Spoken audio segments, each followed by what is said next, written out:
I used to work for a relatively small security company. It was a quiet job, mostly just sitting in empty buildings, making sure everything was safe. My name is Tom, and I've been doing this job for a few years now, but there's one night I'll never forget. It was a chilly October evening when I got assigned to watch over an old abandoned hospital on the outskirts of town. The place gave me the creeps from the moment I arrived. The windows were broken, and the wind howled through the empty halls, but I needed the paycheck, so I sucked it up and got to work. As the sun set and darkness settled over the building, I felt a sense of unease wash over me. I tried to shake it off, reminding myself that it was just an old building, nothing to be afraid of. But deep down, I knew there was something off about that place. I did my rounds, checking every corner of the hospital, making sure no one had snuck in. Everything seemed normal until I reached the basement. The air down there was thick and musty, and I could feel the hairs on the back of my neck stand up as I descended the stairs. The basement was dark, barely illuminated by the dim glow of my flashlight. I shone it around, trying to make out my surroundings, when I heard a sound that made my blood run cold. It was a low, guttural growl coming from somewhere in the darkness. I froze, my heart pounding in my chest. I tried to convince myself it was just my imagination, but then I heard it again, closer this time. I knew I had to get out of there, but my feet felt like they were glued to the floor. I started to back away slowly, my flashlight shaking in my hand. That's when I saw it, a pair of glowing eyes staring at me from the shadows. I let out a scream and turned to run, but something grabbed hold of my ankle, sending me crashing to the ground. I scrambled to get away, kicking and thrashing against whatever had me trapped. But it was no use.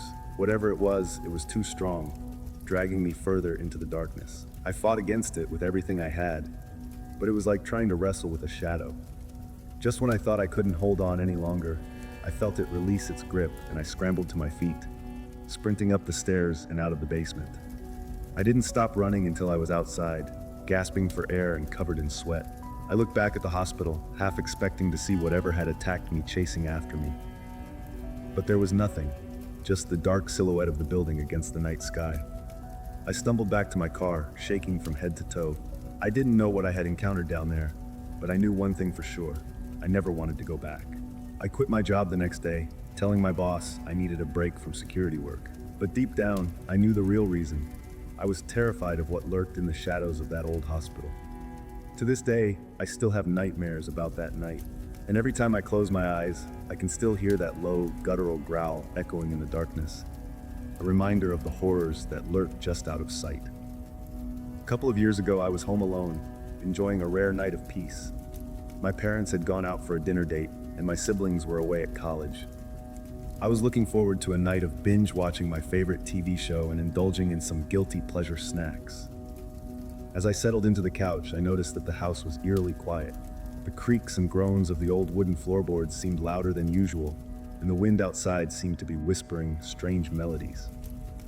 I tried to shake off the feeling of unease, telling myself it was just my imagination playing tricks on me. But as the night wore on, the strange noises grew louder and more frequent. I heard footsteps outside my room and the sound of someone rummaging through the kitchen. I tried to tell myself it was just the house settling, but deep down, I knew something was off. I decided to investigate, my heart racing with anticipation. I slowly got up from the couch and made my way to the kitchen, my senses on high alert. As I entered the kitchen, I was met with an unsettling sight. The lights were on, and the room was spotless, but there was a feeling of unease in the air. Suddenly, I heard a faint whispering in my ear. It was a soft, raspy voice, and it seemed to be coming from all around me. I spun around, but there was no one there. The voice grew louder, more urgent, and I could make out the words, "Get out while you still can." I knew then that I had to act fast. I quickly grabbed my phone and dashed to the front door. But as I reached for the handle, I realized it was locked. I was trapped. The whispering grew louder and more menacing, and I knew I had to think fast. I ran back to the living room and grabbed a nearby vase, ready to defend myself if necessary. As I stood there frozen with fear, I heard the sound of footsteps coming from the hallway. They were heavy and deliberate, and they seemed to be getting closer. I raised the vase, ready to strike, but as the figure entered the room, I realized it was not what I expected. It was a woman, tall and gaunt, with long silver hair and eyes that seemed to bore into my soul. She was dressed in a long white gown, and she moved with a slow, deliberate pace. As she approached me, I could feel a chill run down my spine. "Who are you?" I asked, trying to keep my voice steady. She didn't respond, but instead she reached out a bony hand and touched my face. I felt a surge of electricity run through my body, and suddenly I was flooded with visions of the past. I saw a family, happy and laughing, but also a tragedy, a loss that seemed to consume them all.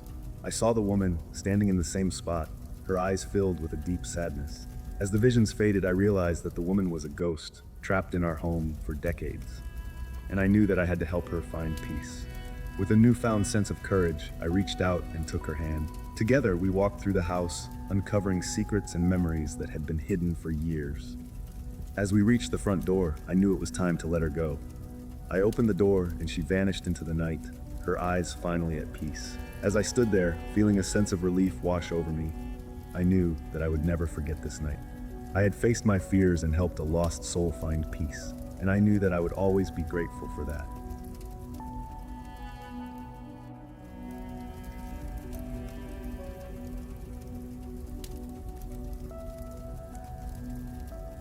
This happened to me last summer when I was back at my parents' house during the holidays. I had just finished college and was looking forward to a relaxing break. My parents' house is in a quiet neighborhood, surrounded by tall trees that cast long shadows at night. It's a cozy place, but it can feel a bit creepy when you're alone at night. It was around 3 a.m., and I was in my room, scrolling through my phone. I was wide awake, despite the late hour. Suddenly, my phone rang, and I saw my sister's name on the screen. That was already a bit weird since her room was just down the hallway from mine, and she could have just come in and talked to me. But I picked up the phone anyway, and as soon as I said hello, the call ended. I thought maybe she had hung up by mistake, so I got out of bed and walked down the hallway to her room. As soon as I reached her door, I heard her screaming. It was a loud, terrified scream, and it sent chills down my spine. I quickly opened the door and rushed inside. She was sitting up in bed, her eyes wide with fear and her face pale. I asked her what was wrong, and she pointed to the corner of the room, her hand shaking. I looked over, but there was no one there. She started crying and told me that she had woken up and seen a dark shadow just centimeters from her face. She said it was tall and menacing, and it had made her feel like she was being suffocated. I tried to calm her down, telling her it was just a dream, but she insisted that it was real. She said she had called me for help, but when I reminded her that her phone was downstairs in her purse, she looked confused. That's when things started to get weird. I checked my phone, and there was a log of the call from her number, but when we checked her phone, there was no record of the call. It was as if the call had never happened. We were both confused and a bit spooked, so we decided to go downstairs and As we sat in the kitchen, I couldn't shake off the feeling that something was off. The house was quiet, but I kept hearing creaks and groans like someone was moving around upstairs. I tried to tell myself it was just the old house settling, but deep down, I knew it was something more. We stayed up for a few more hours, trying to make sense of what had happened. But the more we talked, the more confused we became. It was as if we were trying to solve a puzzle with missing pieces. Eventually, we went back to bed, but I couldn't sleep. I kept thinking about the dark shadow my sister had seen, and the mysterious call that had disappeared from her phone. I started to feel like we were being watched, like something was lurking in the shadows, waiting for its moment to strike. The next day, we told our parents what had happened, but they just shrugged it off, saying it was probably just a prank caller or a bad dream. But I knew what I had seen, and I knew what my sister had experienced. It was real, and it was terrifying. After that night, I started to notice strange things around the house. Doors would slam shut on their own, and I would hear footsteps in the hallway at night. I tried to convince myself it was just the wind or my imagination, but deep down, I knew it was something more. I started to feel like I was living in a horror movie, and I didn't know how to escape. I was trapped in a never-ending nightmare, and I didn't know how to wake up. One night, I decided to investigate. I grabbed a flashlight and started searching the house from top to bottom. I looked in every room, every closet, and every corner, but I couldn't find anything out of the ordinary. But as I was about to give up, I heard a faint whisper in my ear. It was a soft, raspy voice, and it seemed to be coming from all around me. "Get out while you still can," it said. I spun around, but there was no one there.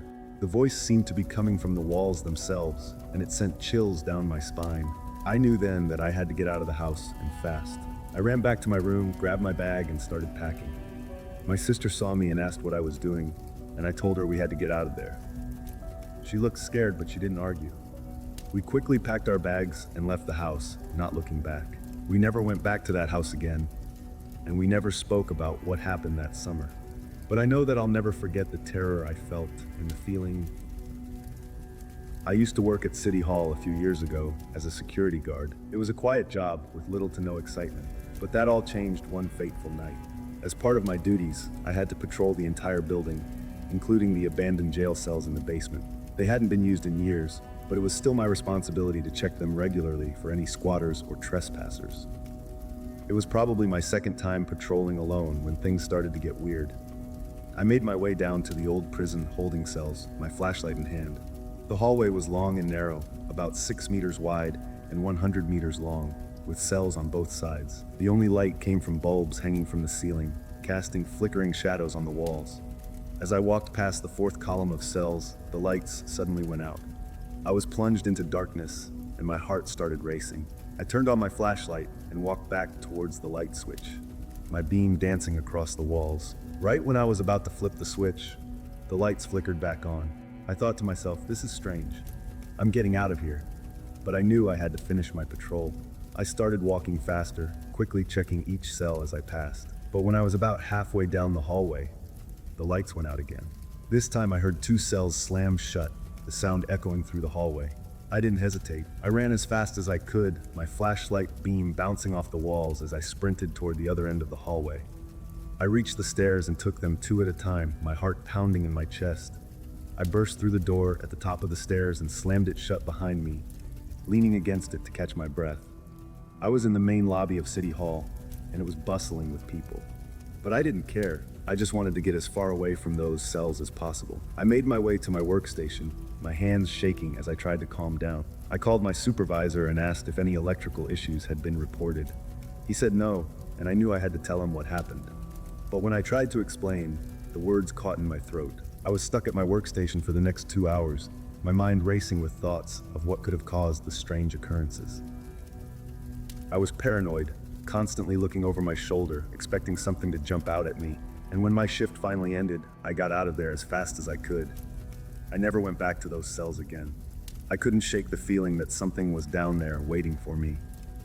And I knew I'd never forget the terror I felt that night, running from the darkness and the slamming cells.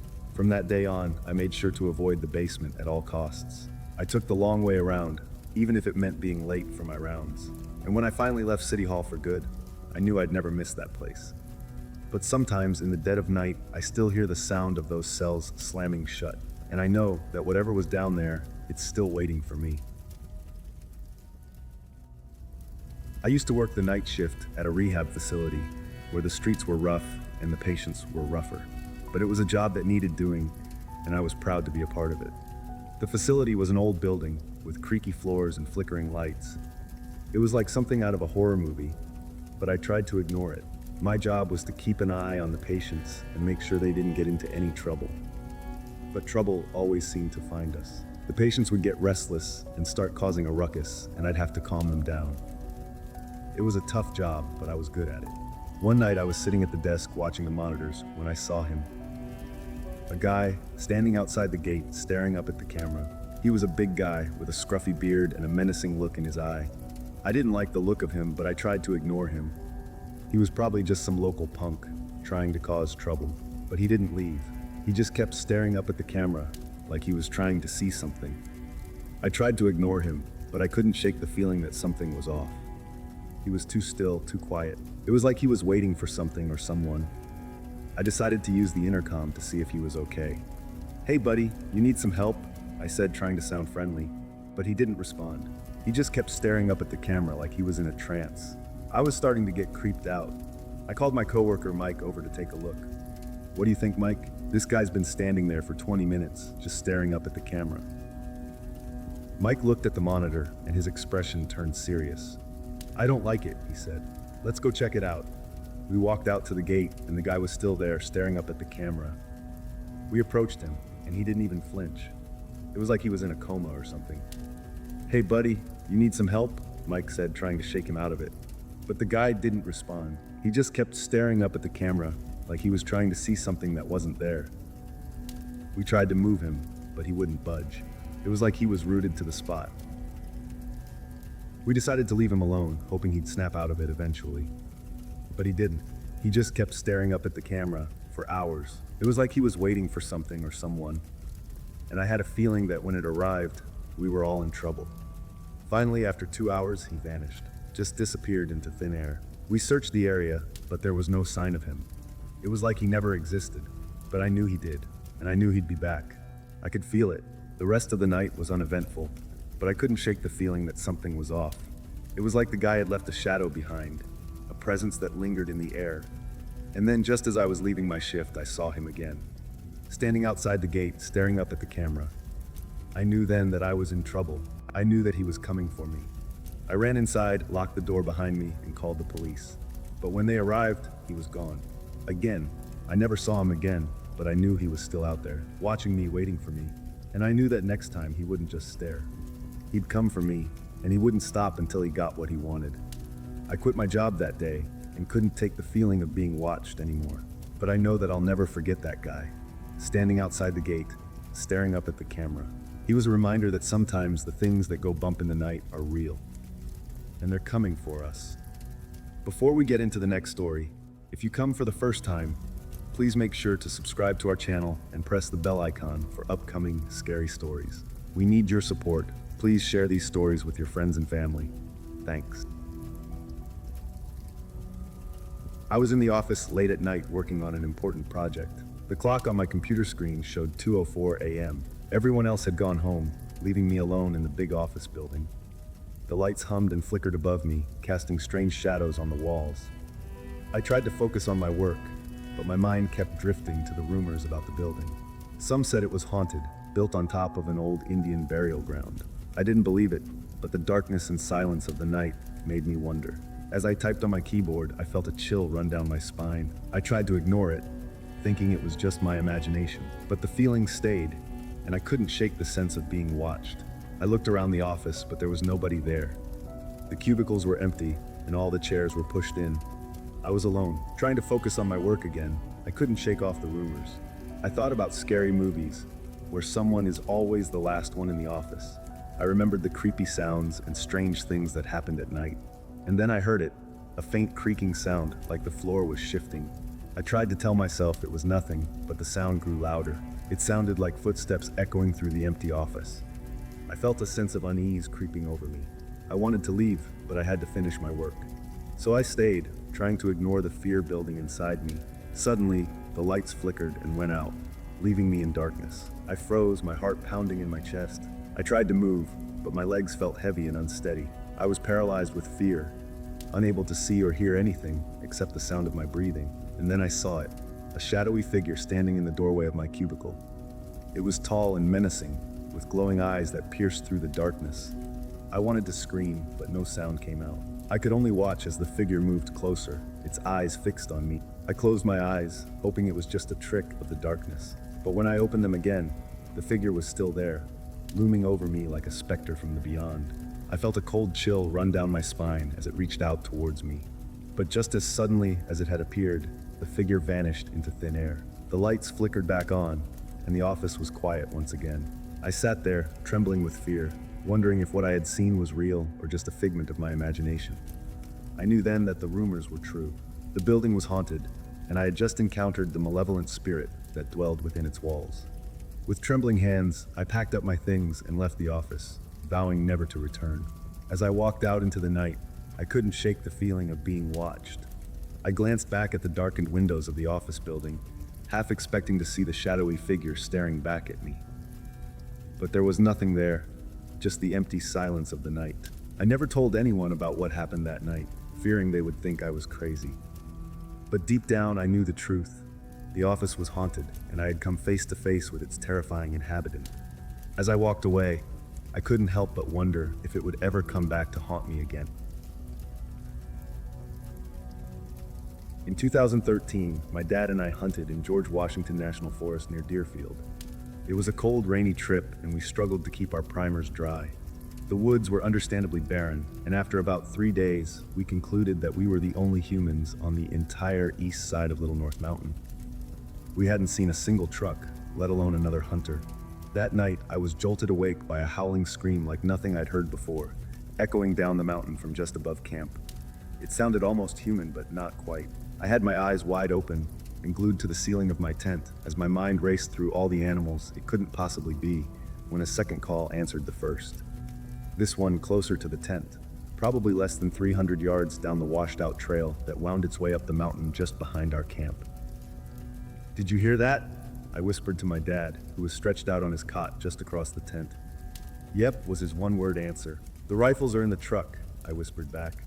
That was the last time those rifles ever spent the night in the cab of the Tacoma, even during a dank, damp black powder season. The following morning, we were up well before sunrise, joking about Bigfoot and scarfing down breakfast oatmeal before heading out to hunt. Two forest rangers, not game wardens, forest rangers in uniform pulled up and parked right next to our campsite. Without uttering a word, they slung rifles over their shoulders and headed up the washed-out trail in the direction of the yells we heard the night before. No idea what they were after, but we figured maybe they needed to tell two raucous young Sasquatch to keep it down because there were humans in the area.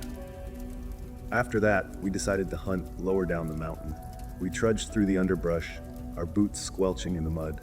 The forest was thick with mist, and now and then, a branch would snap, making us jump. My dad kept glancing over his shoulder, and I could tell he was just as spooked as I was. But we pressed on, determined to bag ourselves a deer before the end of the season. As the day wore on, the mist grew thicker, and the woods seemed to close in around us. It felt like we were being watched, like there were eyes in the shadows following our every move.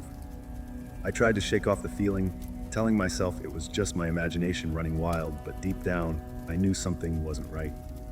We stopped for lunch at a small clearing, the silence of the forest pressing in on us.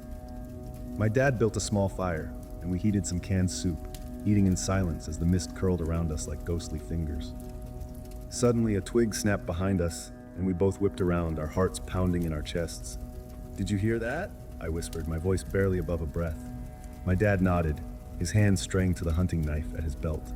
We sat there, frozen in place, listening for any sign of movement. But there was nothing, just the steady drip of water from the trees above. "Maybe it was just a deer," my dad said finally, but I could tell he didn't believe it any more than I did. We finished our lunch in silence, the unease hanging heavy in the air. As we packed up our gear and headed back into the woods, I couldn't shake the feeling that something was watching us, something lurking just beyond the edge of the trees. We hadn't been walking long when we heard it again, that eerie, howling scream echoing through the forest. My dad stopped dead in his tracks, his hand tightening around the barrel of his rifle. "What is that?" I whispered, my voice trembling. My dad didn't answer, his eyes scanning the trees as if searching for some unseen threat. I felt a chill run down my spine, the hairs on the back of my neck standing on end. Whatever was out there, it wasn't anything we'd ever encountered before. We kept moving, the howling growing louder with each step we took. It felt like we were walking straight into the jaws of some unseen predator, the tension thick in the air. I wanted to turn back, to run as far away from whatever was out there as I could, but I knew we had to keep going, had to find out what was making that terrible sound. Suddenly, we burst into a clearing, and there, standing in the center of it, was a creature straight out of a nightmare. It stood at least 7 feet tall, its fur matted and unkempt, its eyes glowing in the darkness. It let out another bone-chilling howl, and my dad raised his rifle, his hands shaking. But before he could aim, the creature vanished into the trees, leaving us standing there alone in the clearing, our hearts pounding in our chests. "What was that?" I whispered, my voice barely audible over the pounding of my heart. My dad shook his head, his face pale in the dim light of the forest. "I don't know," he said finally, "but whatever it is, I don't think it's from around here." We stood there for a moment longer, listening to the sounds of the forest around us, the howling growing fainter with each passing moment. And then, without a word, we turned and headed back to camp. The memory of that terrible creature burned into our minds forever. We never did find out what it was that stalked us through the woods that day, but one thing was for certain: we would never forget the terror of that encounter, the feeling of being hunted by something beyond our wildest nightmares. As we packed up our gear and headed back to civilization, I couldn't help but wonder what other horrors lurked in the depths of the George Washington National Forest, waiting to be discovered by unsuspecting hunters like us. I was hunting last summer. The woods near my hometown in Oregon were my sanctuary. Every weekend, I'd trek out with my rifle, seeking the peace only nature could offer. But one summer day, everything changed. I set out early in the morning, the sun barely peeking over the horizon. The forest was alive with chirping birds and rustling leaves. It would be a perfect day for hunting, or so I thought. As I trudged deeper into the woods, I noticed something odd. The usual sounds of nature had gone silent. No chirping birds, no rustling leaves, just an eerie stillness that sent shivers down my spine. Ignoring the feeling of unease, I pressed on. But the further I went, the thicker the fog became. Soon I could barely see more than a few feet in front of me. Panic started to creep in, but I shook it off. I was an experienced hunter after all. I could handle a little fog. Then out of the mist I saw it, a cabin. It loomed before me, ancient and decrepit, like something out of a horror movie. My heart pounded in my chest as I approached cautiously. I knocked on the door, hoping for some sign of life, but there was no answer. With a shaky hand, I pushed the door open and peered inside. The interior was dimly lit, the air thick with dust. It looked like no one had been there in years. But then, my eyes fell on something that made my blood run cold. A hunting rifle, identical to mine, leaning against the wall. Fear gnawed at my insides as I backed away from the cabin. What was going on? Who did that rifle belong to? And where were they now? I stumbled through the fog, my mind racing with questions, but no matter which way I turned, I couldn't seem to find my way out of the woods. It was like the forest itself was playing tricks on me, leading me in circles. Hours passed, and still I wandered through the fog. Exhaustion weighed heavy on my limbs, and despair threatened to consume me. Just when I thought I couldn't go on any longer, I saw a figure ahead. A man, standing in the clearing. Relief flooded through me as I stumbled towards him. "Please," I begged, "help me. I'm lost." But as I drew closer, I realized something was wrong. The man's face was twisted in a grotesque grin, his eyes empty and soulless. Before I could react, he lunged at me, his hands clawing at my throat. I fought back with all the strength I had, but he was relentless. It was like fighting a demon straight from hell. Just when I thought I couldn't hold on any longer, I heard a voice calling my name. Through the haze of pain and fear, I saw a figure emerge from the fog, a woman with a rifle slung over her shoulder. With a swift motion, she raised the rifle and fired, the shot ringing out like a thunderclap. The man's grip loosened, and he stumbled back, a look of shock on his face. Then, with a final scream, he vanished into the mist, leaving behind nothing but a trail of blood. The woman helped me to my feet, her eyes filled with concern. "Are you okay?" she asked. I nodded, still reeling from the encounter. "Thank you," I whispered, "for saving my life." She smiled gently, but there was a sadness in her eyes. "You're not the first hunter to stumble into these woods," she said, "and unless we do something about it, you won't be the last." Together, we made our way out of the woods, the fog gradually thinning until we were bathed in the warm light of the setting sun. But even as we left the forest behind, I couldn't shake the feeling that something dark and sinister still lurked within its depths. And as long as that cabin stood, no one would ever be safe in those woods again. In September, I embarked on a solo hunting trip in the vast wilderness of Wyoming, seeking to bag an antelope. The landscape was breathtaking, with rolling hills and endless sagebrush stretching as far as the eye could see. I had been preparing for this trip for months, and finally I was here, surrounded by nature's splendor. As I trekked through the terrain, my senses were on high alert, scanning for any sign of my prey. The sun beat down on me, casting a golden glow over the landscape. I had been walking for hours, and my canteen was almost empty, but I pressed on, driven by my determination to succeed. Suddenly, I spotted my quarry in the distance, a beautiful antelope, its coat glistening in the sunlight. I raised my rifle, took aim, and fired. The animal dropped, and I felt a rush of excitement and pride. I had done it. As I walked towards my prize, I noticed something peculiar in the distance. A light, incredibly bright and fast-moving, was hurtling towards me. At first, I thought it was a game warden on a side-by-side, coming to check my paperwork. But as the light drew closer, I realized it was unlike anything I had ever seen before. The light dove into the sagebrush, disappearing from view. I was perplexed, wondering what it could be. I looked around, but there was nothing in sight. No vehicles, no people, just the endless expanse of wilderness. A shiver ran down my spine as I realized I was completely alone, with no phone signal to call for help. I tried to shake off the feeling of unease, focusing on the task at hand. I tagged the antelope and began field dressing it, my hands moving with a practiced ease. But my mind kept wandering back to the mysterious light. What was it? Where had it come from? And where had it gone? As I finished my task, I looked up and my heart skipped a beat. The light was back, traveling away from me at an incredible speed. It was unlike any vehicle I had ever seen. moving with a fluid grace that defied explanation. I watched in awe, my mind racing with questions. But as the light vanished into the distance, I was left with a sense of unease. I felt like I was being watched, and the silence of the wilderness seemed oppressive. I quickly gathered my gear and began the trek back to my truck, my senses on high alert for any sign of danger. As I walked, the feeling of being watched grew stronger. I could feel eyes upon me, boring into my skin. I spun around, but there was nothing there. The silence was oppressive, and I knew I had to get out of there as fast as I could. I finally reached my truck, my heart racing with fear. I tossed my gear into the back and jumped into the driver's seat, locking the doors behind me. As I started the engine, I felt a sense of relief wash over me. I was safe. But as I drove away from the wilderness, I couldn't shake the feeling that I had left something behind. Something that was still out there, watching and waiting. The memory of that mysterious light haunted me, and I knew I would never forget the terror I felt in those lonely hills. From that day on, I avoided hunting alone, always making sure to have a buddy by my side. And when I looked up at the night sky, I couldn't help but wonder if that light was still out there, hurtling through the darkness, searching for its next victim.